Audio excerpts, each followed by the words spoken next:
победителите. Пловдив All Stars 7-0, честита победа, убедителна победа. Как постигнахте тази победа с къде ви беше вашия кос?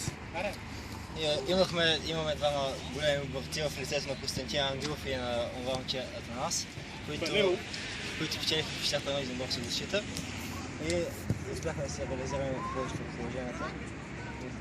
Атанас вкара все пак хет-трик, също с големи заслуги за самия отбор.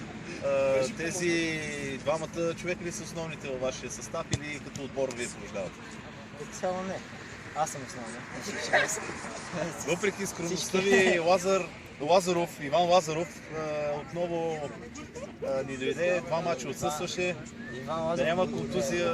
Да, има отсъстваше благодаря контузия, обаче най-вероятно по другия мач всичко се наред, че се играе и пак сме с целия отбор, заедно както е. Господин Галин Генов, въпреки тежката загуба, първото по време бяхте равностойни, имахте доста положения, само 1-0 водеха опонентите. Къде изведнъж се сринахте, къде беше точката тогава, когато ви нападнаха и се изкараха, господин Уков се изкара чист червен картон за нападение, което е много грозно и не е апелиран, който е наказан за следващия матч с един матч отсъствия. Както каза капитана, ще се съжалява, може би ще бъде и наказан. Къде е проблема във вашия отбор? Доста добре се представихте по време, но изведнъж 7-0. Тотално физически не можем да издържаме техния. Смятате ли, че около на Цар Киро е проблема във вашия отбор или Не, определено не. много мачове или липса на мачове? Липса на мачове, последно време.